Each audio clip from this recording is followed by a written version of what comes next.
దేవుని పరిశుద్ధ నామమునకు స్తోత్రాలు చెల్లిస్తూ ఉన్నాం. ప్రభునందు ప్రియమైనటువంటి సహోదరి సహోదరులారా, మన ప్రభువును రక్షకుడైన యేసుక్రీస్తు నామమున ప్రేమ వందనాలు తెలియచేస్తూ ఉన్నాను. ఆయన వాక్యమే సత్యము అనే కార్యక్రమానికి మిమ్మల్ని అందరినీ ప్రేమతో ఆహ్వానిస్తూ, ఆయన వాక్యాన్ని విని ఆయన వాక్యము ద్వారా బలము పొంది ఆయన వాక్యానుసారంగా జీవించేటట్లుగా దేవుని కృపను మనం పొందుకుంటూ దేవుని మార్గంలో జీవించాలని దేవుని కొరకు ప్రార్థిస్తూ ఉన్నాను. ప్రియులారా, దేవుని వాక్యాన్ని శ్రద్ధగా విని ఆ ప్రకారంగా నడుచుకున్నటకు దేవుని సహాయాన్ని కోరుకుందాం. ఈ సమయంలో దేవుని వాక్యాన్ని మనము చదువుకుందాం. ప్రకటన గ్రంథం 2వ అధ్యాయము 16 నుండి లేక 18వ వచనం నుండి చివరి వరకు అనగా 29వ వచనం వరకు ఉన్న భాగంలో ఉన్న సత్యాలు ధ్యానం చేద్దాం.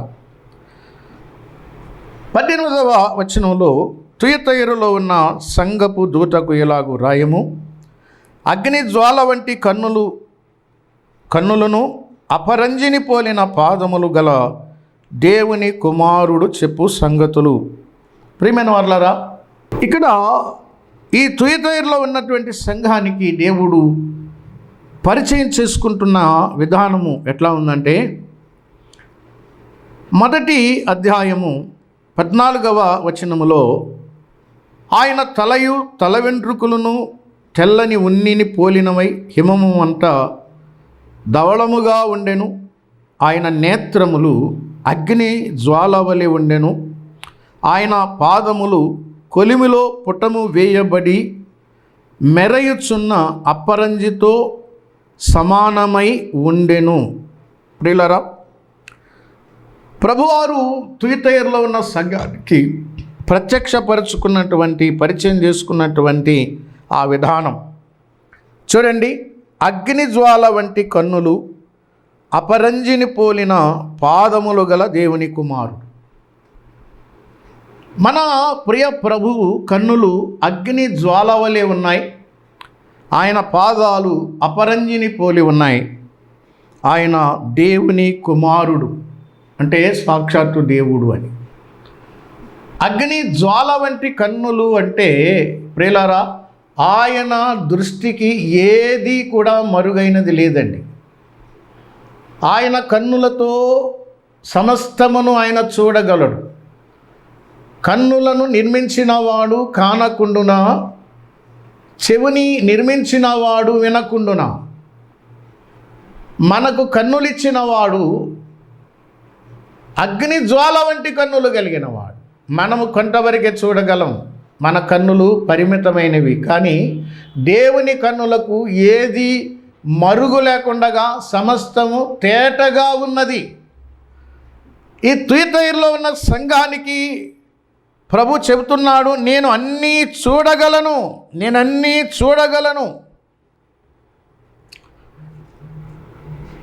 ఇక్కడ 23వ వచనంలో చూడండి, దాని పిల్లలను నిశ్చయముగా చంపెదను, అందువలన అంతరింద్రియములను హృదయములను పరీక్షించువాడును నేనే అని సంఘములన్నీ తెలుసుకొనును అన్నాడు. ఆయన హృదయాన్ని చూస్తాడు, అంతరంగాన్ని చూస్తాడు. మనము బాహ్యాన్నే చూస్తాం, అది కూడా కొంతవరకే చూస్తాం. కానీ దేవుడు అంతా చూస్తాడు. ఒకే స్థలములో ఉండి ఆయన అంతా చూడగలడు. హృదయాలను చూడగలడు, అంతరంగాల్ని చూడగలడు. ఆయన పరీక్షించి తెలుసుకోగలడు. అటువంటి దేవుణ్ణి నేను అని ఈ తుయతైరులో ఉన్న సంఘానికి ఆయన పరిచయం చేసుకుంటున్నాడు. అపరంజిని పోలిన పాదములు అన్నాడు. చూడండి, అపరంజిని పోలిన పాదములు అంటే ఆయన పాదములు కొలిమిలో పుటము వేయబడి మెరయచున్న అపరంజితో సమానమై ఉండెను. పుటము వేయబడిన బంగారం ఆయన దైవత్వం. బంగారము ఆయన దైవత్వానికి సూచన. ప్రియులారా, ఎటువంటి బంగారం ఇది? పుటము వేయబడిన బంగారం, కల్తీ లేని బంగారం, మచ్చలేని బంగారం.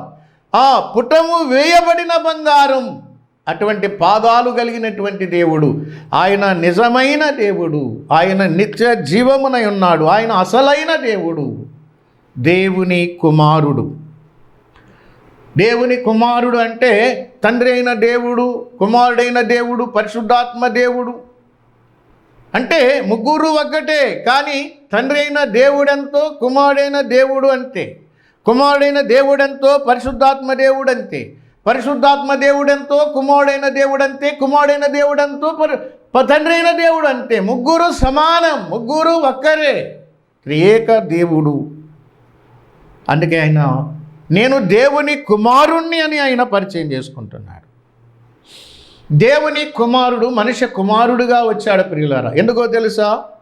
మానవులమైన మనము చేసినటువంటి పాపాన్ని బట్టి నరకానికి వెళ్ళిపోతుండగా ఆ పాపము నుండి మనల్ని విమోచించడం కొరకు ఆ పాప శిక్షను భరించి మన పాపానికి పరిహారంగా ఆ కలవరి శిలువలో రక్తాన్ని ధారపోయడానికి ఆయన రక్తమాంసాలు ధరించుకుని మనుష్య కుమారుడిగా ఈ లోకానికి వచ్చాడు.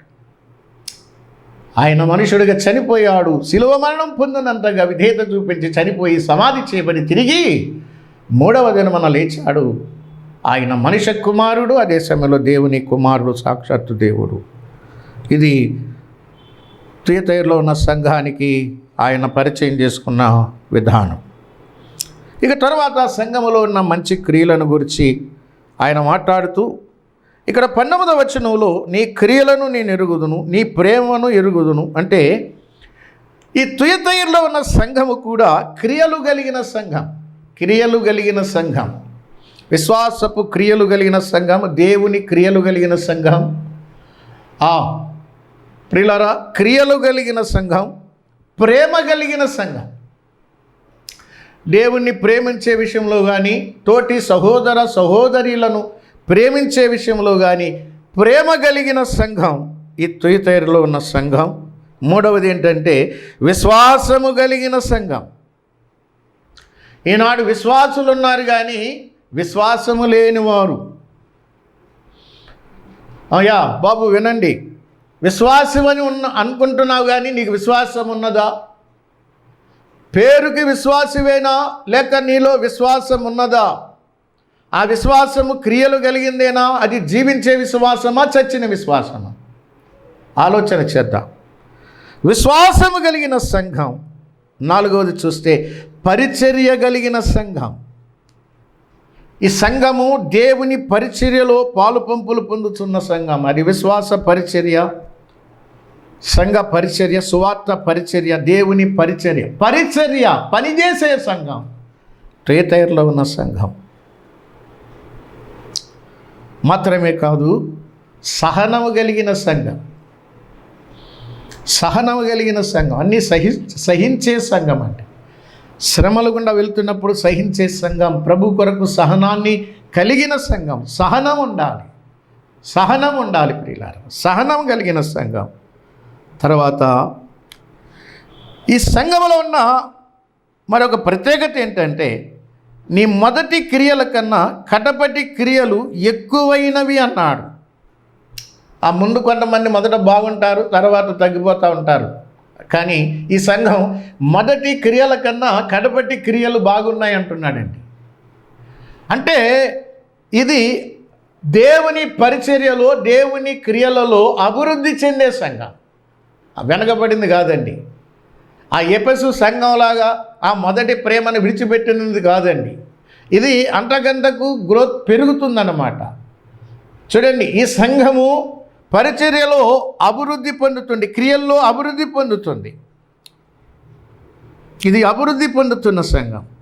మొదట బాగానే ఉన్నారండి, తర్వాత ఇలాగయ్యారండి అంటారు. కానీ ఈ థియేటర్లో ఉన్న సంఘం అటువంటిది కాదండి. మొదట కన్నా ఇప్పుడు బాగున్నారండి. పెరగాలి పిల్లలు. మన భక్తి జీవితంలో ఎదుగుదల ఉండాలి, అభివృద్ధి ఉండాలి, పెరుగుదల ఉండాలి. తరుగుదల కాదు, పెరుగుదల ఉండాలి. భక్తిలో పెరగాలి, విశ్వాసంలో పెరగాలి, ప్రేమలో పెరగాలి, సహనంలో పెరగాలి, పరిచర్యలో పెరగాలి, అభివృద్ధి చెందాలి, ఎదగాలి అన్నాడు. అన్ని విషయాల్లో ఎదగాలి అన్నాడు ప్రభు. ఇది ఎదుగుతున్న సంఘం. అయితే అయినా నీ మీద తప్పు ఒకటి నేను మోపవలసి ఉన్నది అన్నాడు. ఏమిటి ఈ సంఘంలో ఉన్న తప్పు ఏంటి? చూడండి, తప్పులను కూడా దేవుడు ఆయన పసిగట్టి చూస్తున్నాడు, ఎత్తి చూపిస్తున్నాడు. మంచిని చూపించాడు, అలాగే చెడ్డను కూడా చూపించాడండి.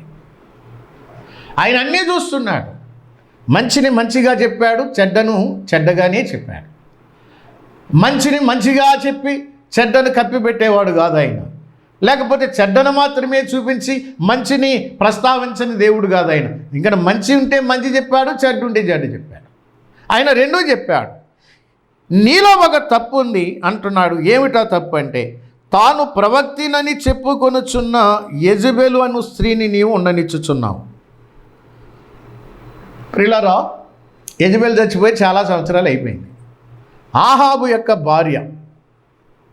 ఆహాబు ఇశ్రాయేలు దేశపు రాజు అయి ఉండి ఈ యెజ్బయలు అనేటువంటి దేవతకి పూజారైనటువంటి వాని కూతుర్ని ఈ యెజబెల్ని పెళ్లి చేసుకున్నాడండి.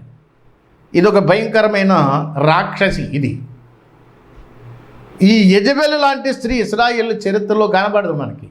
ఈ యెజబెలు ఏం చేసిందంటే, ఆహాబుని వివాహం చేసుకున్న తర్వాత ఆహాబుని తన వశంలోనికి తీసుకొని ఈమె రాజ్య పరిపాలన చేసినట్టు దేశములో ఉన్నటువంటి దేవుని మందిరాన్ని తీసివేసి యెహోవా నామం వినబడకుండా బయలు దేవతను, అస్తారోతు దేవతను నిలబెట్టి దేవతారాధన ప్రారంభించింది. మాత్రమే కాదు, దేవుని ప్రవక్తలను చంపించేసింది, దేవుని ప్రవక్తలను నాశనం చేసింది, తరిమేసింది. పూర్తిగా దేవునికి భిన్నమైనటువంటి కార్యకలాపాలు చేయటం మొదలుపెట్టింది ఈ యెజబెలు. అంత దుర్మార్గురాలు ఈ యెజబెలు. ఇప్పుడు ఆ దుర్మార్గురాలు చచ్చిపోయి చాలా కాలమైంది, కానీ ఆ దుర్మార్గురాలిని ప్రేరేపించినటువంటి ఆత్మ కలిగిన ఒక స్త్రీ ఈ తుయతైర సంఘంలో ఉందండి.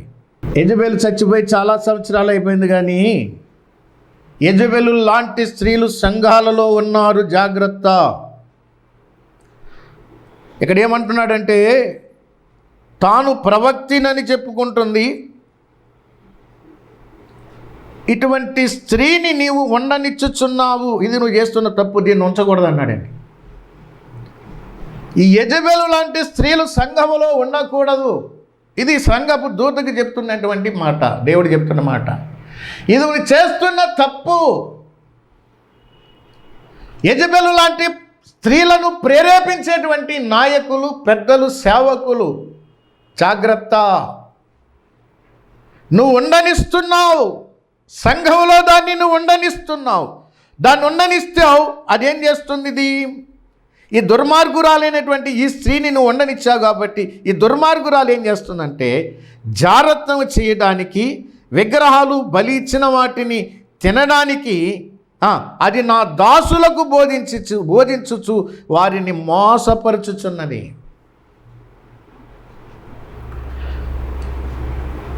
ఇది చేసే పని ఏంటో తెలుసా? దేవుని దాసులకు దుర్బోధ చేస్తుందండి. ఏమిటి దుర్బోధ అంటే, వ్యభిచారం చేయొచ్చు, జారత్వం చేయొచ్చు, విగ్రహాలకు బలి ఇచ్చింది తినొచ్చు అని చెప్తుందంట. విగ్రహాలకు బలి ఇచ్చిన వాటి విషయం గురించి అపొస్తలుడైనటువంటి పౌలు కొరింథీయులకు రాసిన మొదటి పత్రిక 10వ అధ్యాయంలో ఈ మాటలు రాశాడండి. 10వ అధ్యాయము 16 నుండి చదువుకుందాం. మనము దీవించు ఆశీర్వచనపు పాత్రలోనిది త్రాగుట క్రీస్తు రక్తములో పాలు పుచ్చుకున్నట్టయే కదా.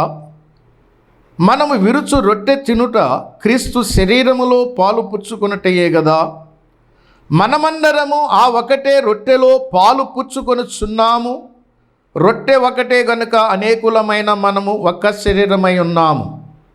శరీర ప్రకారమైన ఇశ్రాయేలును చూడుడి. బలి అర్పించిన వాటిని తినువారు బలిపీఠముతో పాలివారు కారా? ఇక నేను చెప్పునదేమి? విగ్రహార్పితములో ఏమైనా ఉన్నదని అయినను, విగ్రహములలో ఏమైనా ఉన్నదని అయినను చెప్పేదనా? లేదు గాని అన్యజనులు అర్పించు బలులు దేవునికి కాదు, దెయ్యములకే అర్పించుచున్నారని చెప్పుచున్నాను. మీరు దెయ్యములతో పాలివారవుట నాకు ఇష్టము లేదు. మీరు ప్రభు పాత్రలోనిది దెయ్యముల పాత్రలోనిది కూడా త్రాగనేరరు. ప్రభు బల్ల మీద ఉన్న దానిలోను దెయ్యముల బల్ల మీద ఉన్న దానిలోను కూడా పాలు పొందనేరరు. ప్రభువునకు రోషము పుట్టించదమా? ఆయన కంటే మనము బలవంతులమా? ప్రియులారా గమనించండి, స్పష్టంగా చెప్పాడు. దేవుని బిడ్డలు దేవుని బల్ల మీద ఉన్న దాన్నే తినాలి తప్ప విగ్రహములకు అర్పించిన దెయ్యముల బల్ల మీద ఉన్న దానిని తినకూడదని ఇక్కడ ఖచ్చితంగా చెప్పాడు. కానీ ఇదేం చెప్తుందంట? ఈ యెజబెల్ ఏం చెప్తుంది? ఈ తుయతైర సంఘములో ఉన్నటువంటి దుర్బోధకురాలు ఏం చెప్తుందంటే తినొచ్చు అని చెప్తుందండి, తినొచ్చు అని బోధిస్తుందండి. అయితే దేవుడు హెచ్చరిస్తున్నాడు 21వ వచనంలో, మారు మనసు పొందుటకు నేను దానికి సమయం ఇచ్చి తిని అది తన జారత్వమును విడిచిపెట్టి మారు మనసు పొందనొల్లదు. సమయం ఇచ్చి తిని అన్నాడండి. ప్రతి దానికి దేవుడు సమయం ఇస్తాడు ప్రియులారా. ఈ 2025వ సంవత్సరం అంతా దేవుడు నీకు సమయం ఇచ్చాడు. కానీ నీ జీవితంలో మరొక సంవత్సరాన్ని, నూతన సంవత్సరాన్ని అనుగ్రహించాడు. ఈ సంవత్సరంలోనైనా నువ్వు మారు మనసు పొందాలని ఆయన ఎదురు చూస్తున్నాడు. నువ్వు మారు మనసు పొందవా? నువ్వు పొందవా? పొందకపోతే చూడు మరి,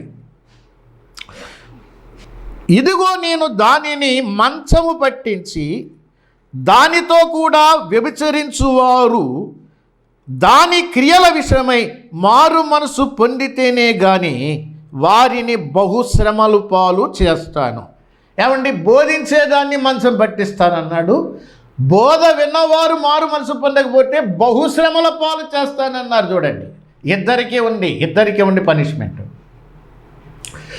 దుర్బోధ చేసిన వానికి పనిష్మెంట్ ఉంది, దుర్బోధ విని అనుసరించే వారికి పనిష్మెంట్ ఉంది. లేదు, వీరిద్దరు మారు మనసు పొందితే వీరికి క్షమాపణ ఉంది. ఈ దుర్బోధకురాలు మారకపోతే దీన్ని మంచం ఎక్కిస్తా, దీనికి జబ్బు పెట్టి మంచం ఎక్కిస్తానన్నాడు. దీని బోధ విన్నవారు మానకపోతే వీరిని బహుశ్రమల పాలు చేస్తానన్నాడు. చూడండి, ఇంకా 23వ వచనంలో, దాని పిల్లలను నిశ్చయముగా చంపెదను, అందువలన అంతరింద్రియములను హృదయములను పరీక్షించువాడు నేనే అని సంఘములన్నీ తెలుసుకొనును. మరియు మీలో ప్రతి వానికి వాని క్రియల చొప్పున ప్రతిఫలము ఇచ్చారు. దాని పిల్లలు అంటే ఇది చచ్చిపోయిన తర్వాత దాని స్థానంలో ఇంకొక తత్వది అనమాట. దాని పిల్లలు అన్నాడు. చూడండి, దాని పిల్లలు అంటే దాని బోధన అనుసరించేవారు కాదు. మళ్ళా ఇది చచ్చిపోయింది అనుకోండి, యెజబెల్ చచ్చిపోయిందా? ఆ యెజబెలు ప్రతి తరంలో వస్తూ ఉందండి, ప్రతి తరంలో వస్తుంది ఆ యెజబెలు. అంటే ఆ యెజబెలును ప్రేరేపించిన ఆ దురాత్మ ఒక్కొక్క స్త్రీని పట్టుకుని ప్రేరేపించి యెజబెలు ఎలాగైతే ప్రవర్తించిందో అలాగే ప్రవర్తించేటట్లు చేస్తుందండి. దాని పిల్లలు అంటే చచ్చిపోతే మరీ వస్తే దాన్ని కూడా చంపేస్తానన్నాడు. ఎవరు దాని పిల్లలు దేవునికి తెలుసు, ప్రభువుకు తెలుసు. దాని పిల్లలెవరో ప్రభువుకు తెలుసు. వాళ్ళ మంచం ఎక్కిన తర్వాత తెలుస్తుందండి. అయితే 24లో, అయితే తుయతైరులో కడమవారైన మీతో అనగా ఈ బోధను అంగీకరింపక సాతాను యొక్క గూఢమైన సంగతులను అనగా లోతైన సంగతులను ఎరగమని చెప్పుకుని వారందరితో నేను చెప్పుచున్నదేమనగా మీపైన ఏ భారమును పెట్టను, నేను వచ్చే వరకు మీకు కలిగి ఉన్న దానిని గట్టిగా పట్టుకొనుడి అన్నాడండి. కొంతమంది తుయతైర సంఘములో ఉన్నారండి. ఎవరంటే ఈ బోధను అంగీకరించినటువంటి వారు. ఎందుకంటే యెజబెలు చేసే బోధను అంగీకరించడం లేదు, నమ్మడం లేదు, అనుసరించట్లేదు వీరున్నారు. వీరికి కొన్ని గూఢమైనటువంటి సంగతులు అర్థం కావట్లేదని వీరు బాధపడుతున్నారు. సాతాను యొక్క గూఢమైన సంగతులు, లోతైన సంగతులు మేము ఎరగలేకపోతున్నాం అని చెప్పుకున్న వారందరితో నేను చెప్పినదేమనగా, నువ్వు ఎరగకపోతే మంచిదే, కానీ ఎరిగి ఉండి తప్పులు చేస్తే చూడు మరి నీ సంగతి. ఎరిగి ఉండి తప్పులు చేస్తే నీ సంగతి చూడు, ఇంకంతే సంగతులు. ఎరగని వారికి ఏమంటున్నాడండి? మీ పైన ఏ భారము నేను పెట్టను, మీపైన ఏ భారము పెట్టను, నేను వచ్చే వరకు మీకు కలిగి ఉన్నదాన్ని గట్టిగా పట్టుకోండి. నేను వచ్చేదాకా మీకు కలిగి ఉన్న ఆ మంచి సంగతులు గట్టిగా పట్టుకోండి. నేను వస్తున్నాను, నేను త్వరగా వస్తున్నాను. పట్టు జారిపోకుండా పట్టు గట్టిగా పట్టుకోండి. దాని బోధన అంగీకరించకండి, వాక్యాన్ని అంగీకరించండి, ప్రభువుని అంగీకరించండి. గూఢమైన సంగతులు అర్థం కాకపోయినా నీకు పర్వాలేదులే, నీకు అర్థం కాని విషయాలు నీకు అర్థం కాకపోయినా పర్వాలేదు, కానీ ఉన్న వాటిని గట్టిగా పట్టుకో.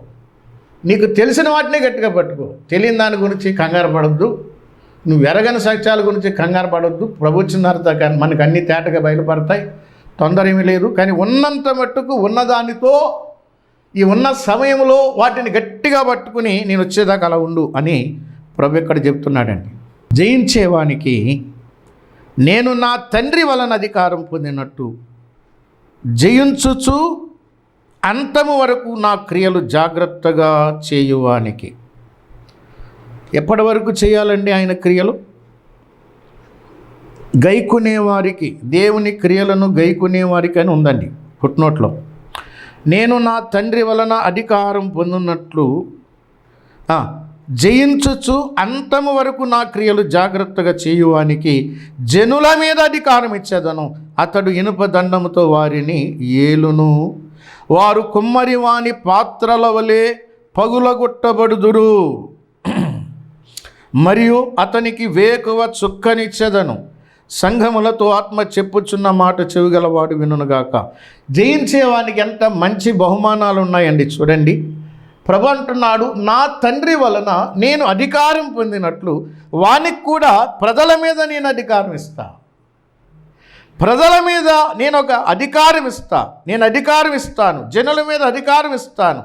అతడు ఇనుప దండముతో ఏలుబడి చేస్తాడు. ఇనుప దండం ఈ వీళ్ళ చేతిలో ఉంటే ఆ కుమ్మరి వాని పాత్ర, కొండలను పగలగొట్టడానికి కర్ర చాలండి, కర్ర చాలు.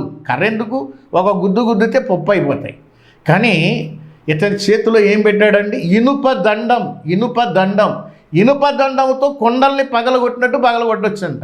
ఇనుప దండంతో ఒక్క దెబ్బ కొడితే ఒకసారి నేను చూశాను, ఇంత ఎత్తు, నిలువెంత ఎత్తు కొండల్ని ఒకదాని మీద ఒకటి పేర్చాడండి.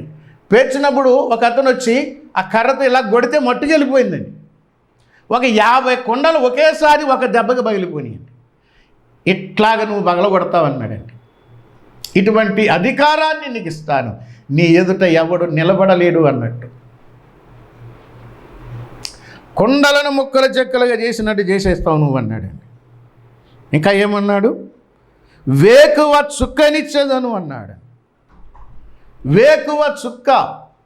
యెషయా గ్రంథం 14వ అధ్యాయంలో సాతాను గురించి రాయబడిన మాట ఏంటంటే తేజో నక్షత్రమా, అంటే వేకువ చుక్క. సాతానుడు దాన్ని పోగొట్టుకున్నాడు. ఆ వేకువ చుక్క, ఆ తేజో నక్షత్రం పడిపోయింది, కింద పడిపోయింది. ఎందుకో తెలుసా? దేవుని మీద తిరుగుబాటు చేసి, దేవునికి వ్యతిరేకంగా ఆలోచన చేసి, దేవుని మీద గర్వించి, దేవునితో సమానమైపోవాలని దుర్బుద్ధి పుట్టి గర్వపు మాటలు పలికిన సాతానుడు నేల మీదకు, ఈ భూమి మీదకు త్రోసివేయబడ్డాడు. ఆ సింహాసనం మీద నుంచి కిందకి త్రోసివేయబడ్డాడు. అధికారాన్ని కోల్పోయాడు, స్థానాన్ని కోల్పోయాడు. ఆ కోల్పోయిన అధికారానికి ఇస్తానంటున్నాడు. వేకువ చుక్కనిస్తా. ఎంత మంచి వాగ్దానాలు ప్రియులారా. తేజో నక్షత్రం, వేకువ చుక్క నీకు ఇస్తాను. సంఘములతో ఆత్మ చెప్పుచున్న మాట చెవిగలవాడు వినుగాక. ప్రియమైన వారులారా, దేవుని వాక్యాన్ని వినే చెవులున్నాయా లేవా? విని విడిచిపెట్టేటువంటి బాహ్య చెవులున్నాయా? దేవుని వాక్యాన్ని విని గ్రహించే చెవులున్నాయా? ఏ చెవులు మనకున్నాయి? ప్రభు అంటున్నాడు, సంఘములతో ఆత్మ చెప్పుచున్న మాట చెవిగలవాడు వినుగాక. ఆత్మస్వరాన్ని వినే చెవులు నీకుంటే నువ్వు ధన్యుడవు, ధన్యురాలు. దేవుడట్టి కృప మనకు దయచేయునుగాక. పరిశుద్ధుడా, ప్రేమగల తండ్రి, నీకే స్తోత్రాలు చెల్లిస్తూ ఉన్నాం. ఈ సమయంలో మీరు మాకు దయచేసిన మీ వాక్య సత్యాలను బట్టి స్తోత్రాలు. విన్న వాక్యంలో ఉన్న సత్యాలను మేము అనుసరిస్తూ వాటిని జాగ్రత్తగా గట్టిగా పట్టుకొని మేము కలిగి ఉన్న వాటిని విడుచుకోకుండా మీ రాకడ వరకు నమ్మకంగా జీవిస్తూ మీరు ఎంతవరకు మాకు బయలుపరిచారు ఆ సత్యాల్ని అనుసరించి నడుచుచు వాటి ప్రకారంగా జీవించుచు నీ రాకడ కొరకు సిద్ధపడే భాగ్యం మాకందరికీ దయచేయండి. దీవించండి. నీ దీవెనాశీర్వాదాలు మీరే మాకు సర్వ సమృద్ధిగా దయచేయమని మా రక్షకుడు ప్రభువైన యేసుక్రీస్తు నామమున స్తోత్రాలు చెల్లించి ప్రార్థన చేసి వినయంతో వేడుకొనిచున్నాము తండ్రి. ఆమేన్.